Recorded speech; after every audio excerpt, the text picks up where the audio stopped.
आज की वीडियो में हम दिल्ली के अंदर जो गेस्ट टीचर की वैकेंसीज निकली हुई है इसके बारे में डिस्कस करेंगे, जो कि department of directorate of education के थ्रू ये वैकेंसी निकली है, जिसमें स्पेशल एजुकेशन की वैकेंसीज हैं, टीजीटी की स्पेशल एजुकेशन की वैकेंसी है यहाँ पर। और इससे पहले हम इसको पहले जूम कर लेते हैं। चलिए, टीजीटी की वैकेंसी है, स्पेशल एजुकेशन की वैकेंसी है यहाँ पर 116 वैकेंसीज हैं, जो कि टीजीटी की बात करेंगे हम स्पेशल एजुकेशन की 19 वैकेंसी है यहाँ पर। और रिसोर्स सेंटर कोऑर्डिनेटर की वैकेंसी यहाँ पर 12 वैकेंसीज है। जैसे कि आपने यूट्यूब के शॉर्ट्स में आपने देखा होगा, उसमें बताया गया है इसके बारे में भी। तो यहाँ पर मैं थोड़ा आपको डिटेल में बताऊँगा इसके बारे में क्या वैकेंसी रहेगा।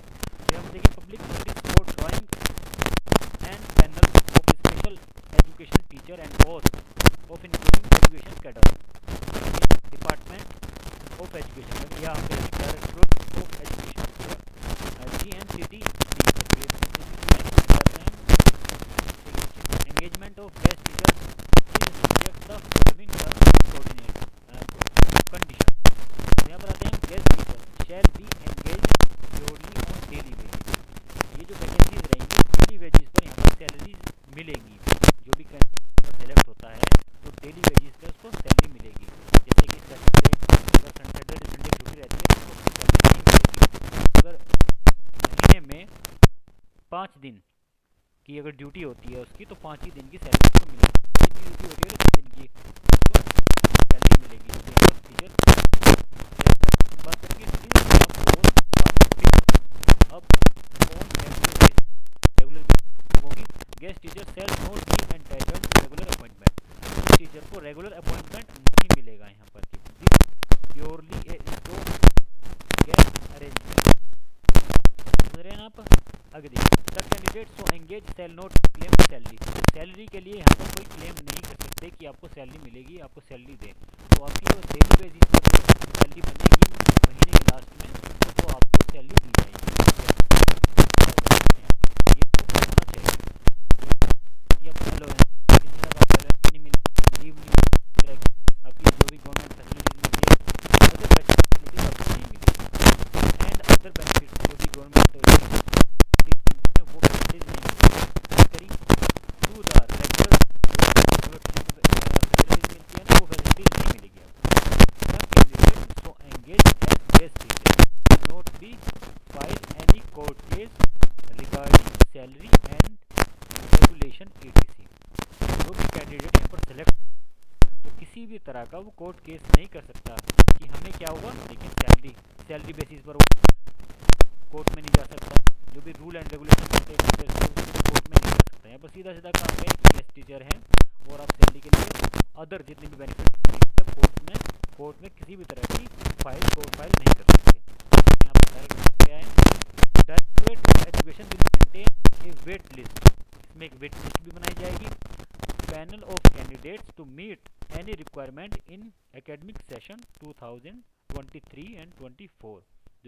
ये जो कैंडिडेट सेलेक्ट किए जाएंगे यहाँ पर, टीचर रखे जाएंगे, तो ये किस सेशन के लिए 2023 सेशन है and onward. Further the engagement will be done basis of as and when required. Requirement होगी इसके बाद में किसी भी तरह की तो वैकेंसी निकाली जाएंगी, को सिलेक्ट करना। तो आपको भी साल के बाद फिर से दोबारा से रिन्यू किया जाएगा, जैसे भी रहेगा। तो आगे बढ़ते हैं हम। Just a minute. Required reservation and age relaxation to the candidate belong. जो भी रिजर्वेशन मिलेगा ST OBC प्लस कैंडिडेट को एज में relaxation as per the rule होता है, उसके कोई केस में पता चलेगा। And mark person will with disability will be as per government rule. भी गवर्नमेंट के रूल्स, जैसे कि हम बात करेंगे किसी में छूट मिलती है, कम से कम ये मान के चलिए 30 साल की छूट मिलती है। और बाकी अगर कोई से गेस्ट टीचर रहा है तो उससे छूट मिलती है। ये नोटिफिकेशन पढ़ते हैं, आगे पता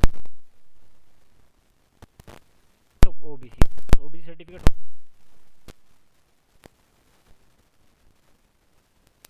कैटेगरी में आते हैं तो आपके पास OBC सर्टिफिकेट दिल्ली गवर्नमेंट का होना ज़रूरी है। यहाँ पर अदर स्टेट से अदर स्टेट में अगर आप ओबीसी में आते हैं तो इस तरह के ये आप जनरल के लिए फिल करेंगे फॉर्म, ओबीसी में फिल नहीं करेंगे। दिल्ली का आपके पास ओबीसी सर्टिफिकेट होना चाहिए। अगर सेंट्रल गवर्नमेंट का भी आपके पास सर्टिफिकेट है वो भी एलिजिबल नहीं रहेगा। स्टेट गवर्नमेंट का मांगा है इन्होंने, दिल्ली स्टेट गवर्नमेंट, ये बात को पता होना चाहिए। फॉर्म भर रही हैं तो फॉर्म भरने में ये क्लियर हो जाना आपके लिए ज़रूरी है। ओबीसी सर्टिफिकेट दिल्ली गवर्नमेंट का होना चाहिए। तो certificate issue by any state UT will be considered for SC/ST candidate. SC/ST candidate के लिए सिर्फ कंसिडर किया जाएगा अगर अदर स्टेट का उसके पास SC/ST सर्टिफिकेट है, सिर्फ उसी के लिए, ओबीसी के लिए मान्य नहीं रहेगा। The candidate belong to PWD's category must possess disability certificate issue for a government hospital. जो भी किसी भी तरह की डिसेबिलिटी अगर है किसी भी कैंडिडेट को, गवर्नमेंट हॉस्पिटल उसका सर्टिफिकेट इशू होना बहुत ज़रूरी है।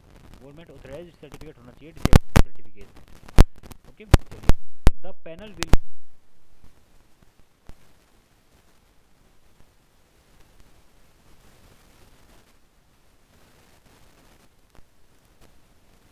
एंड अदर फाइनल जब मेरिट लगाई जाएगी ये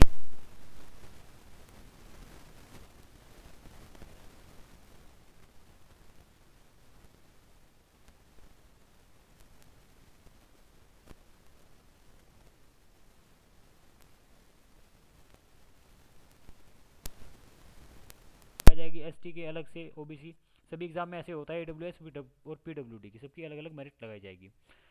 चलिए आगे बात करते हैं। The guest teacher shall be paid as per the rates mention in the following table which has been appointed by the Honorable LG GNCTD Wide UO number 27930 date year 23/2/2017 and 3/3/2017। तो appointment किसके द्वारा किया जा रहा है? LG के द्वारा, lieutenant governor के द्वारा। यहाँ पे आगे बात करते हैं सैलरी किसको मिलेगी। देखिए कैसे सैलरी पैकेज रहेगा आपका। तो रिसोर्स सेंटर कोऑर्डिनेटर की जो डेली वेजेस सैलरी बनेगी पर डे की 1445 रुपये आपको रिम्यूनरेशन मिलेगा पर डे का अगर काम करें। और TGT के लिए एक 1445 और TGT सेट के लिए स्पेशल एजुकेशन टीचर तो ये 1430 रुपये बनेंगे। तो आप हिसाब करते हैं में अगर मान के चलिए आपको 22 दिन अगर आपने ड्यूटी की है तो जस्ट मिनट आप कैलकुलेटर से हिसाब 22 मल्टीप्लाई कर ले आप इसमें। अगर आप PGT के लिए आपने अप्लाई किया है तो 22 मल्टीप्लाई 1445 कितना बैठ जाएगा? तो 31,700 रुपये आपकी सैलरी बैठ जाएगी अगर आप PGT और रिसोर्स सेंटर कोऑर्डिनेटर हैं। तो वहीं पर अगर बात करेंगे PGT 1403 डिवाइड मल्टीप्लाई करके देखिए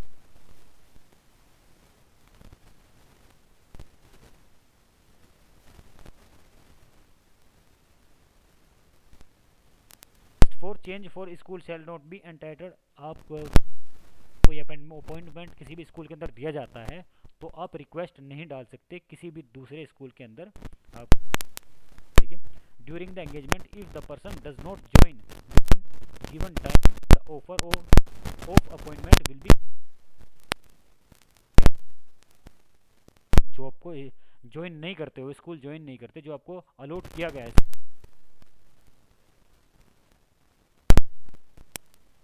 as regular teacher join the school, the teacher will be disengaged from that school irrespective of his her studying in the order of merit list for purpose of engagement। तो छोड़िए कंपनियां भी होते हैं। अभी बात हैं एजुकेशन क्वालिफिकेशन की। क्वालिफिकेशन क्या रहेगी यहाँ पर? रिसोर्स सेंटर कोऑर्डिनेटर के लिए आपके पास क्वालिफिकेशन क्या होना चाहिए? मास्टर डिग्री होना चाहिए किसी भी रिकॉग्नाइज्ड मास्टर डिग्री के सब्जेक्ट में। बीएड आपके पास होना कंपलसरी है। अगर ये नहीं है तो आइए आपके पास बीएड जनरल आपने किया हो, सिंपल अगर आपने बीएड आप एलिजिबल हैं, उसके साथ साथ आपके पास 1 year diploma in special education का होना चाहिए। बीएड तो जनरल एजुकेशन में होना चाहिए with 1 year diploma in special education होना चाहिए। और 2 ईयर डिप्लोमा अगर ये नहीं है तो आपके पास स्पेशल एजुकेशन होना चाहिए। या फिर post graduate professional diploma in special education. Special education में आपने कुछ ना कुछ किया हो, समझे? तो स्पेशल एजुकेशन की वैकेंसी हो गई है। अगर बात करते हैं, अगर ये भी नहीं है आपके पास,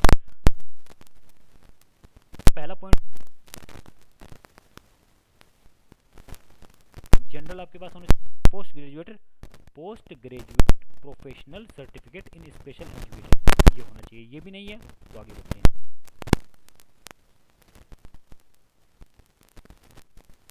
ट्रेडिक्शन के अंदर आपके पास होना चाहिए डिप्लोमा। अगर ये भी नहीं है तो PG diploma in special education होना चाहिए। मल्टीपल डिसेबिलिटीज, न्यूरोलॉजिकल, ये डिप्लोमा होना चाहिए। ये भी नहीं है तो PG diploma special education, locomotor impairment and palsy, इसमें आपके पास डिप्लोमा होना चाहिए।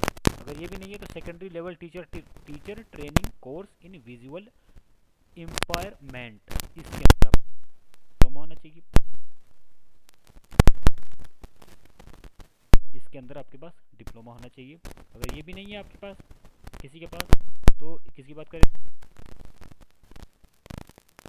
ये विजुअल इम्पायरमेंट के अंदर। तीसरा पॉइंट, रजिस्ट्रेशन विद इंडिया। दो पॉइंट तो ये थे, मास्टर डिग्री, बीएड, अगर ये नहीं है बाकी इसमें से यहाँ पर दिया गया है, कोई भी इसमें से एक आपके पास होना कंपल्सरी है। थर्ड पॉइंट पे आते हैं, तीसरा क्या होना चाहिए, रजिस्ट्रेशन होना चाहिए आपका किसमें, with rehabilitation council of India, यहाँ पर आपका रजिस्ट्रेशन होना चाहिए। फोर्थ पॉइंट, एंड और क्या होना चाहिए, 1 year of experience in the field of special inclusive education, 1 साल का आपके पास स्पेशल इंक्लूसिव एजुकेशन में किसी भी तरह का आपके पास एक्सपीरियंस होना चाहिए। फॉर चिल्ड्रन विद डिसेबिलिटीज और रिकॉग्नाइज्ड इंक्लूसिव रेगुलर स्कूल और स्पेशल स्कूल रजिस्टर्ड अंडर तो person with disability act 2016 which was eternal name as person with disability act 1995। ये आपका मतलब का नहीं है, बस आपको ये समझना है कि 1 साल का एक्सपीरियंस होना चाहिए। अब बात करते हैं PGT special education teacher. PGT की बात करते हैं, अभी कोऑर्डिनेटर की बात तो हमने कर ली। अब बात करते हैं मास्टर डिग्री आपके पास होना चाहिए किसी भी रिकॉग्नाइज्ड यूनिवर्सिटी से, इंडिया से आपने कहीं से भी किया। दूसरा पॉइंट, बीएड स्पेशल एजुकेशन, सब कुछ सेम ही लग रहा है। हाँ तो ये सब कुछ सेम ही है, जो ऊपर बताया गया है वो भी यहीं पे रहेगा, तो मैं हम थोड़ा सा इसके ओवरव्यू को बता देते हैं। बीएड स्पेशल एजुकेशन होना चाहिए आपके पास, बीएड जनरल एजुकेशन होना चाहिए अगर आपके पास है तो आप इसके लिए एलिजिबल रहेंगे, plus 1 year diploma in special education और 2 year diploma in special education और post graduate professional diploma in special education आपके पास है, तो ही आप इस भर्ती के लिए योग्य हैं। आगे बढ़ते हैं हम, अगर ये नहीं है तो बीएड आपके पास होती है जनरल एजुकेशन से या पोस्ट ग्रेजुएट और and post graduate certificate in special education, ये होना चाहिए। बीएड जनरल किया हो और 1 साल का आपके पास पीजी डिप्लोमा होना चाहिए स्पेशल एजुकेशन के अंदर, या PG diploma in special education आपके पास मेंटल रिटार्डेशन आपके पास होना कंपलसरी है।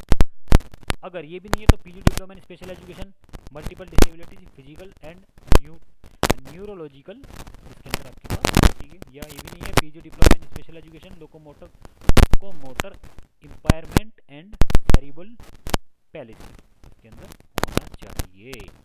आगे बढ़ते हैं, मगर वो भी नहीं है तो किसी के पास, तो आप भर सकते हैं secondary level teacher training course किया हो आपने विजुअल इम्पायरमेंट के अंदर, तो आप इसके लिए एलिजिबल रहेंगे। अगर ये नहीं है तो आगे बढ़िए, आगे भी आपको मौका मिल रहा है। तो senior diploma in teaching in deaf, इसमें अगर आपके पास डिप्लोमा है तो आप एलिजिबल रहेंगे। अगर ये भी नहीं है तो कोई बात नहीं, एक और मौका मिला है आपके पास, तो आपके पास बीए बीएड अगर आपने किया है वीआई के अंदर, विजुअल इम्पायरमेंट के अंदर, तो भी आप इसके लिए एलिजिबल रहेंगे। डरने की घबराने की कोई ज़रूरत नहीं है, सरकार का दिल खुला है।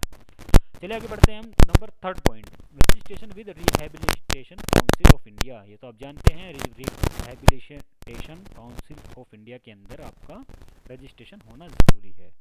3rd पॉइंट, ये 3 पॉइंट है, इसमें से अगर आपके पास है तो आप इस भर्ती के लिए एलिजिबल रहेंगे। अगर कोई नहीं है तो आप डॉक्यूमेंट वेरिफिकेशन के समय आपको बाहर कर दिया जाएगा, बाउंड्री लाइन से बाहर हो जाएंगे आप, आगे बढ़ सकते हैं।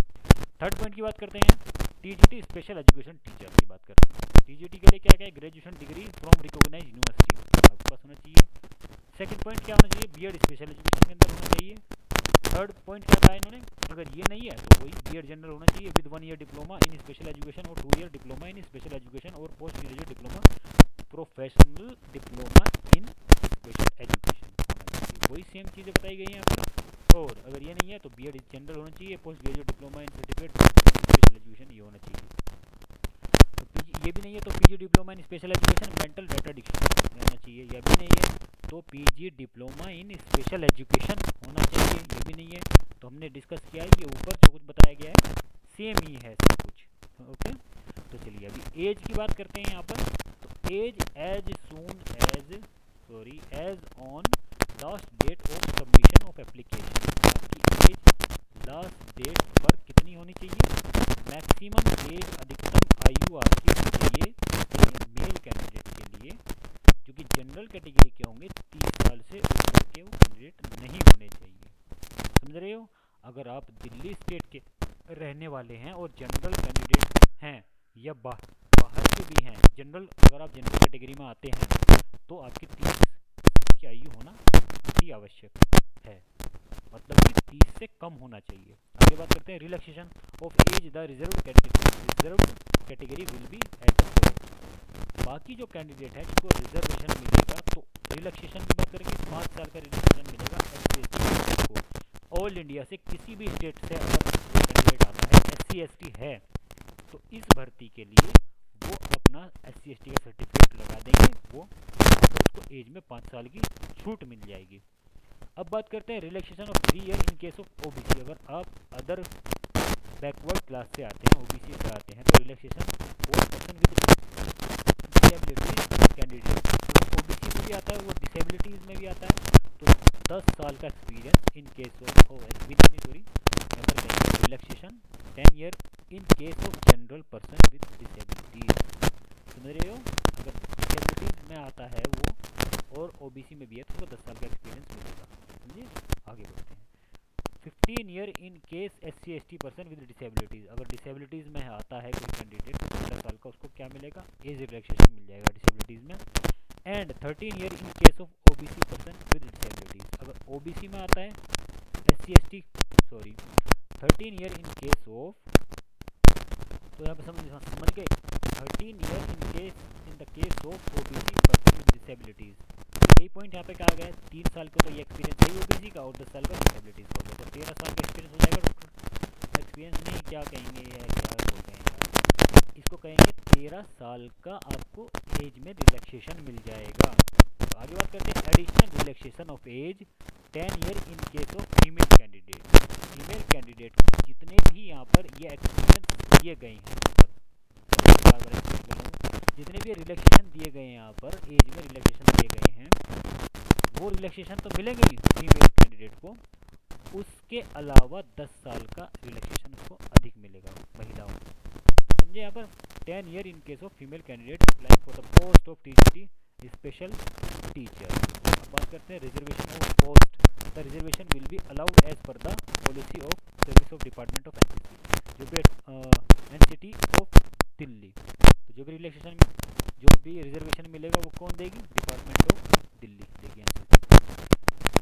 अभी बात करते हैं टेन्योर। इसका टेन्योर कितना क्या रहेगा, the engagement of teacher for the current academic session 2023 और 24 के लिए अपॉइंटमेंट किया जाएगा, विल बी अप टू 10/5/2024 में क्या होगा करते हैं, और the commencement of the summer vacation or till the time the posts are filled on regular basis, whichever is earlier। Regular basis के जो अपॉइंटमेंट हो जाएंगे उस समय तक उन्हें सेलेक्ट करके अपॉइंटमेंट दे दिया जाएगा और आपको हटा दिया जाएगा, जहाँ तक मैं समझ पा रहा हूँ इस बात को। तो मोड ऑफ सिलेक्शन क्या मोड रहेगा इसका सिलेक्शन में, the eligible candidate should submit their application online in the prescribe format. जो भी नीचे फॉर्मेट दिया गया है, देखते हैं नीचे कहाँ है एप्लीकेशन का जो भी फॉर्मेट दिया गया है वो फॉर्मेट से आपको भरना है, ऑनलाइन अप्लाई करना है इसका।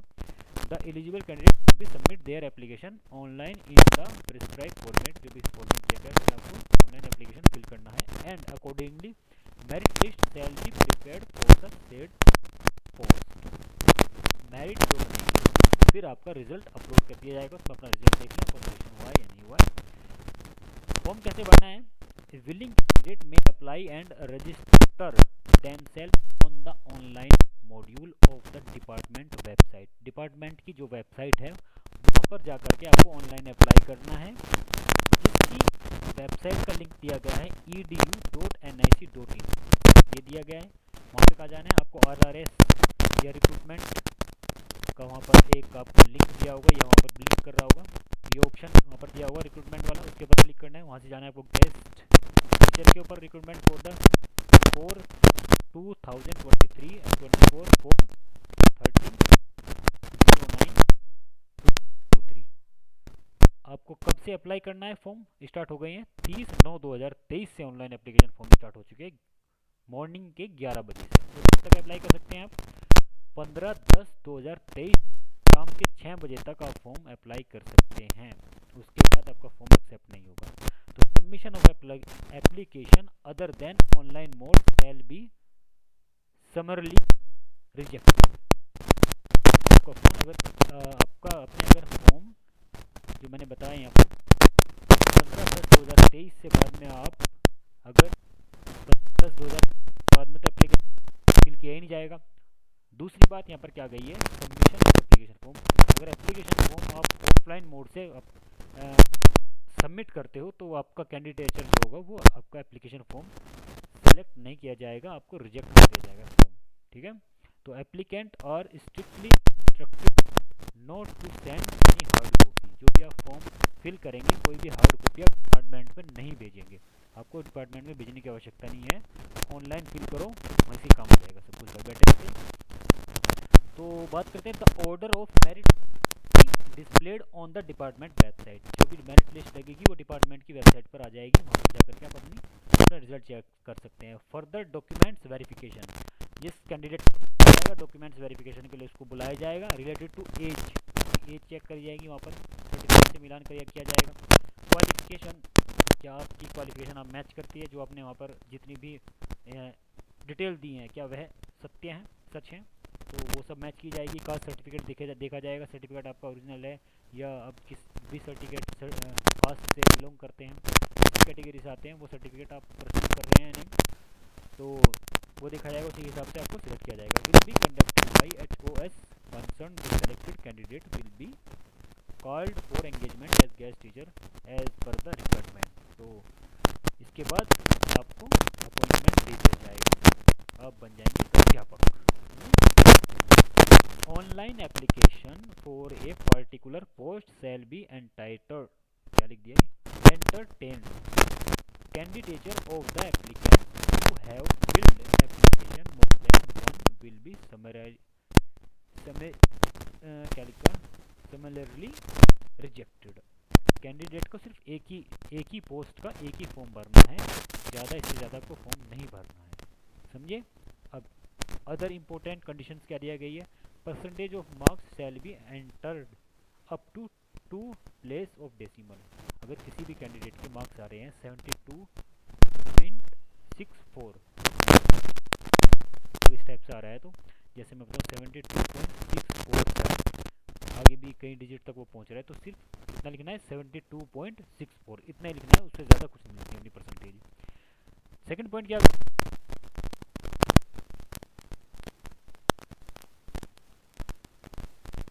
फॉर्म फिल करने के लिए आपको गूगल क्रोम का यूज़ करना है। गूगल क्रोम ब्राउज़र जो होता है उसका आपको यूज़ करना है, वहाँ से आप अपना फॉर्म फिल कर लोगे। इसका ये जो वेबसाइट है वहाँ पे आपका एप्लीकेशन फॉर्म ना ओपन हो, तो ये इसीलिए मैंने एडवाइस दिया है, यहाँ से आप इसको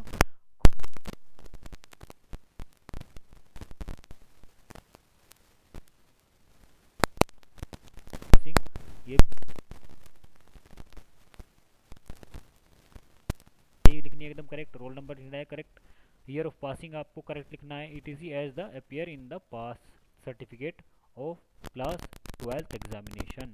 जो भी आपकी पासिंग सर्टिफिकेट है 12th एग्जामिनेशन का सही फिल करना है। गलती करोगे, गलती करने के बाद आप आगे घूमते रहोगे, वो कोई सुनवाई नहीं करेगा। ये लाइन लगी हुई है लोगों की बेरोजगारी बहुत है। तो यहाँ पे बात करेंगे any aviation in the regard will lead the disqualification candidates in their own interest and advised to fill up all the items in the online application form carefully, and before submitting the form online she shall check the जब भी कोई form भरते हैं तो वहाँ पर preview का option होता है, प्रीव्यू से आप उसको चेक कर सकते हैं कोई मिस्टेक तो नहीं है फॉर्म भरने में, ठीक है। तो request for correction whatsoever shall not be entertained at later stage. अगर आप कोई गलती करते हो किसी भी एप्लीकेशन फॉर्म को फिल कर, साफ साफ तो खुद ही करें सब कुछ। This issue will be prior approval of the competent authority। किस अथॉरिटी ने किया यहाँ पर लिखा है,